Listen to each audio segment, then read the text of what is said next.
네, 안녕하세요. 리테일 아이디입니다. 자, 오늘은 2025학년도 인하대학교 정시 전형에 관련된 주요 내용들에 대해서 살펴보도록 하겠습니다. 자, 앞선 두 개의 영상에서는 이제 인하대학교 2025학년도 인하대학교의 그 신입학 전형 주요 내용과 변경사항 그리고 수시 전형에 관련된 그런 내용들에 대해서 살펴봤고요. 오늘은 그 마지막 내용으로 정시 전형에 관련된 주요 내용들에 대해서 살펴보도록 하겠습니다.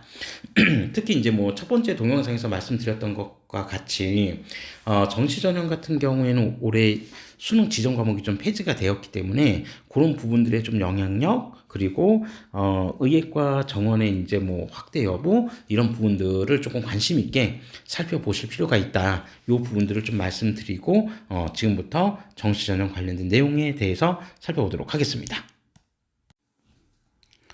자, 우선 수능 일반 전형에 대해서 살펴보도록 하겠습니다. 수능 일반 전형 같은 경우 이제 모집 인원이 가장 많은 전형이고요. 그리고 수능 100%로 모집을 하는 그런 전형입니다. 자, 그래서 이제 뭐 모집 시기별로 이렇게 군별 배치가 있는데 이제 인하대학교 같은 경우에는 자 모집 시기가 가군부터 나군, 다군까지 모두 다 이제 모집을 한다. 모든 시기에서 다만 이제 그 모집 시기에 있어서 2025학년도에 좀 변동 사항 중에 하나는 좀 주목해 보셔야 될 게 바로 여기 의예과정. 그래서 기존까지는 이제 다군에서 모집을 하다가 2025학년도에 이제 가군으로 모집 시기가 좀 이동이 되었기 때문에 의예과 지원하는 수험생들 같은 경우에 이제 가군, 나군, 다군에서 어떻게 이제 배치를 해야 될지 이 부분들에 대한 내용을 좀 고민을 좀 해보실 필요가 있겠죠. 자, 그래서 일단 모집 시기 이동이 좀 있다라고 하는 거를 의예과 같은 경우 모집 시기 이동이 있었다라고 하는 거를 좀 참고해 주시면 될 것 같습니다. 자, 그리고 특성화고교 졸업자 전형도 있는데, 자, 특성화고교 졸업자 전형도 일단 수능 100%로 모집을 합니다. 자, 그래서 여기 해당되는 지원 자격 요건은 한번 살펴보시면 될 것 같고요. 이제 수능 반영 방법에 관련된 부분은 제일 이제 곧 마지막에 이제 살펴볼 거니까 그때 가서 한번 확인해 보시고, 자, 그 다음에 실기 실적 전형 같은 경우에는 수능과 이제 실기 반영 비중들이 좀 다른데 뭐 모집 단위들마다 조금씩은 다릅니다. 그래서 스포츠 과학과 같은 경우에는 네, 수능 60에 뭐 실기 40, 그다음에 디자인 융합 같은 경우는 실기 70에 수능 30. 그러니까 실기 비중이 뭐 월등히 높죠.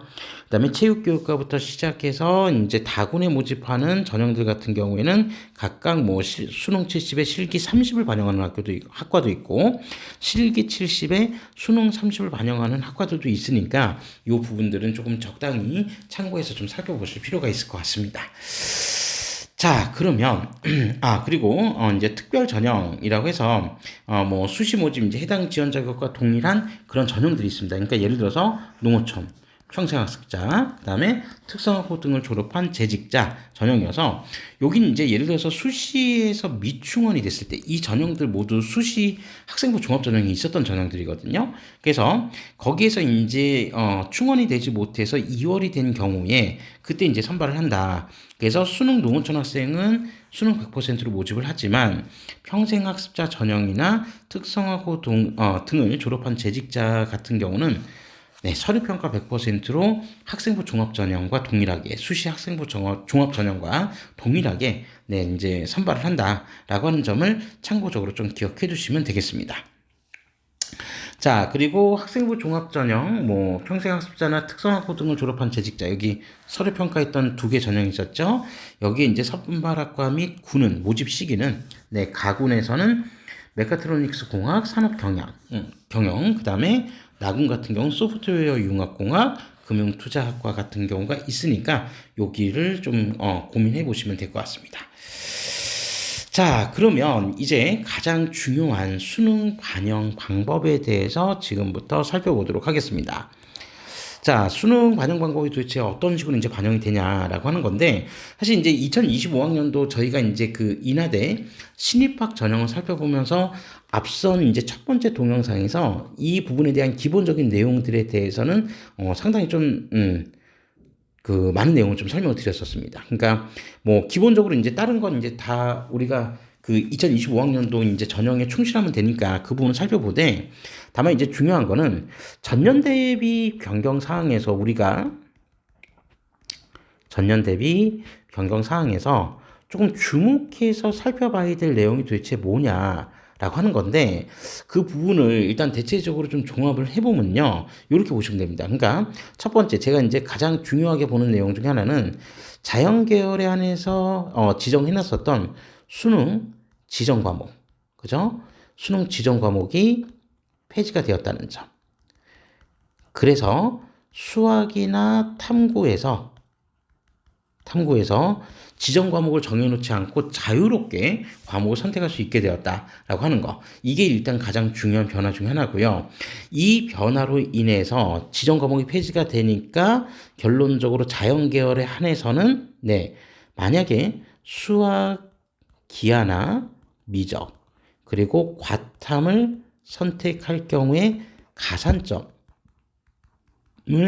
부여한다라고 하는 점이 이제 새롭게 변경된 내용 중에 하나였었습니다.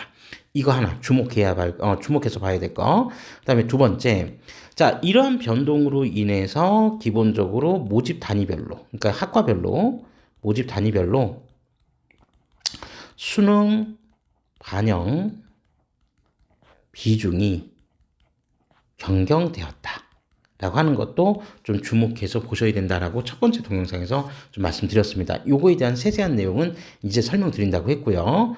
자, 그리고 세 번째, 절대평가 영역이었던 한국사와 영어 같은 경우에도 등급별 점수들이 이제 좀 조정이 있었으니까 이 반영 점수가 조금 변경이 된다는 점, 이런 부분들도 좀 눈여겨서 보실 필요가 있습니다. 그러니까 사실 뭐 이 정도 변화면 뭐 완전 이제 정시 전형에서는 대수술이다. 이렇게 좀 생각해 보실 수 있겠죠. 자, 그래서 그런 내용들이 이제 어떠한 변화가 있는지 전년도 거하고 좀 비교해서 좀 말씀드리면, 자, 우선 인문 같은 경우에는 이제 35, 국어 35, 그 다음에 수학 25, 그 다음에 영어 15, 그 다음에 탐구 25입니다. 그러니까 전년도 같은 경우에는 얼마씩 이제 반영을 했었냐면, 전년도에 인문 같은 경우, 국어 같은 경우 반영 비중 30, 그 다음에 수학 같은 경우 반영 비중은 25로 동일했고요.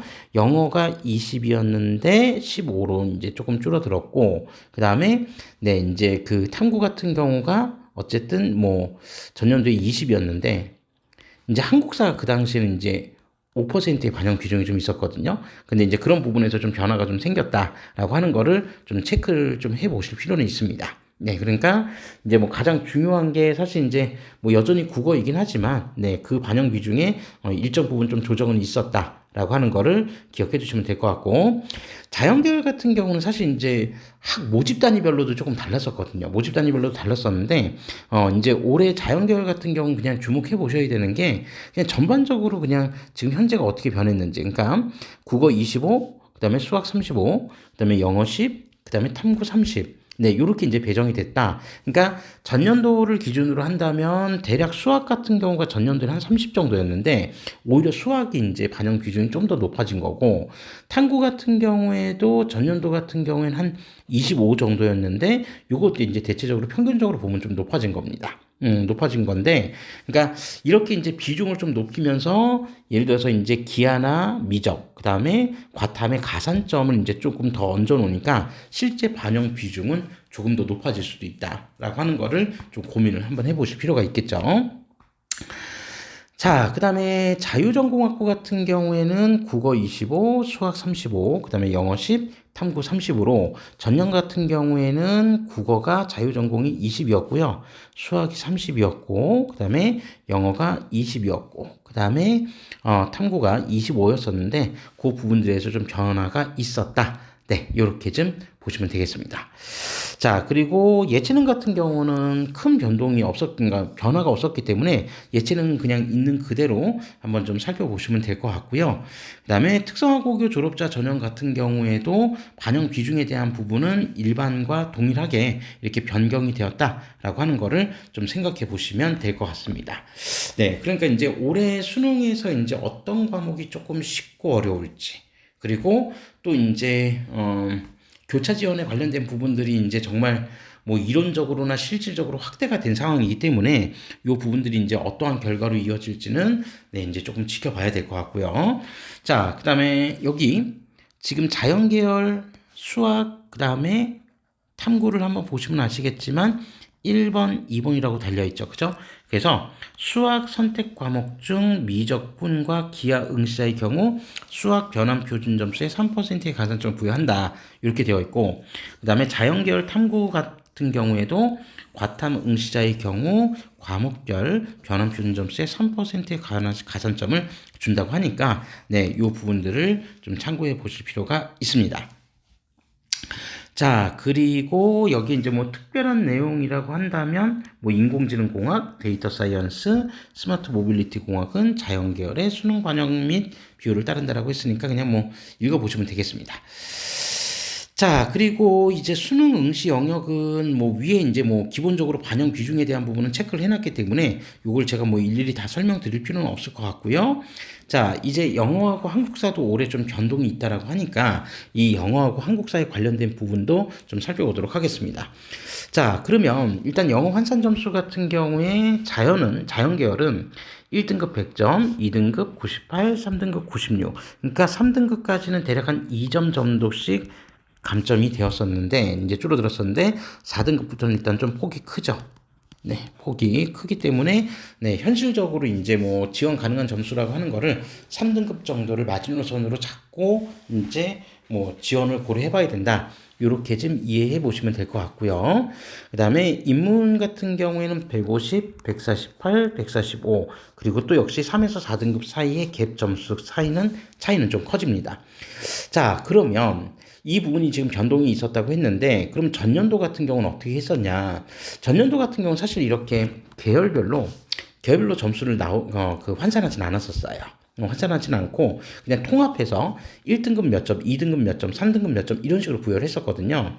그래서 계열 상관없이 전년도 같은 경우는 1등급 점수가 200점 만점으로 그리고 2등급이 198점으로 3등급이 196점으로 4등급이 190점으로 이런 식으로 이제 점수를 환산해서 이제 배정을 했었기 때문에 이 부분에서도 일정 정도 변화가 좀 생겼다라고 하는 부분. 그러니까 합산 총점이 200점 만점이 아니라 100점 또는 150점 만점으로 들어갔기 때문에 반영 비중도 조금 전년도보다는 낮아진 것 같습니다. 자, 그리고 한국사 같은 경우에는 지금 이제 등급별로 지금 이제 감점 형태를 지금 적용을 하고 있죠. 그래서 이제 여기 1등급부터 4등급까지는 그냥 뭐 만점 처리를 해주는데 근데 5등급부터는 전체 총점에서 1점씩 이제 감소한다는 거. 그러니까 이것도 이제 바뀐 거예요. 제가 그래서 앞서 말씀드린 대로 전년도에는 이제 대부분의 모집 단위에서 한국사 반영 비중이 5% 정도 들어갔었거든요. 그러니까 기본적으로 전년도 같은 경우에는 한국사가 1에서부터 4등급까지는 50점을 부여를 했고 그 다음에 5에서 6등급 같은 경우는 한 45점 부여했고요. 그 다음에 7에서 한 9등급 정도는 40점을 부여했었는데 그 부분들에서 이제 감점 방식으로 이제 전환을 했다. 이런 부분들로 좀 기억해 주시면 되겠습니다. 그래서 한국사의 올해 이제 2025학년도 수능 한국사의 반영 비중은 없지만 이런 식으로 감점을 적용하기 때문에 총점에서 이제 감점 형태로 어떻게 이제 적용이 되는지에 대한 부분들을 살펴보시면 되겠습니다. 네. 요 정도가 이제 그 수능 반영 방법에 관련된 중요한 내용이었다. 이렇게 좀 보시면 될 것 같고요. 이런 변화들 같은 경우는 지금 다른 대학들도 일부 시도하고 있는데 다만 이제 뭐 인하대학교의 이제 정시 전형에서 어떤 좀 변화의 이제 좀 다양성이라고 해야 될까요? 그런 부분들이 영어나 한국사에까지도 이제 좀 영향력을 좀 미치고 있다라고 하는 부분들을 조금 주목해서 보실 필요가 있다는 거. 그리고 그보다 이제 가장 중요한 거는 앞서 설명드렸던 것처럼 요 부분들 전년 대비 변경 사항이라고 있죠. 요 부분들을 조금 체크해 보시는 게 대단히 중요할 거다라고 하는 거. 네, 그렇게 말씀드릴 수 있을 것 같습니다. 자, 이상으로 2025학년도 인하대학교 정시 전형에 관련된 주요 내용에 대해서 살펴봤습니다. 이것으로 인하대학교 이제 신입학 전형의 주요 내용, 변경사항, 수시 그리고 정시까지 다 살펴봤고요. 어, 제가 이제 뭐 당분간 이제 뭐 좀 의예과 관련된 부분들은 조금 이제 좀 천천히 좀 하려고 했는데 어떻게 하다 보니 뭐 인하대에 또 의예과가 있어서 일단 이제 오긴 했는데 뭐 모집 정원에 관련된 부분이 사실 이제 어떻게 될지 저도 잘 몰라서 뭐 2,000명 확정이라고 했던 부분들이 또 바뀔지 어떻게 될지 뭐 그것도 아직은 이제 잘 몰라서 뭐 제가 의예과 관련된 부분은 좀 천천히 하려고 했는데 뭐 어쨌든 모집 방법이 크게 달라진 건 아니니까 기본적으로 네, 요 정도의 모집 방법 정도는 여러분들이 좀 파악하시고 네, 대비를 해 주시면은 네, 좀 좋은 결과가 있지 않을까 그렇게 생각을 합니다. 그래서 올해 이제 인하대 지원을 고려하시는 우리 수험생들 네, 열심히 한 해 동안 공부하셔서 네, 정말 올 연말에 여러분들이 기대하시는 좋은 성과를 꼭 올리시기를 저희 리테라이드가 기원하도록 하겠습니다. 자, 이상으로 마무리하고 다음 동영상에서 이제 다른 또 학교의 이제 전형들 또는 이제 입학 결과 이런 것들을 토대로 해서 여러분들과 다시 만나도록 하겠습니다. 감사합니다.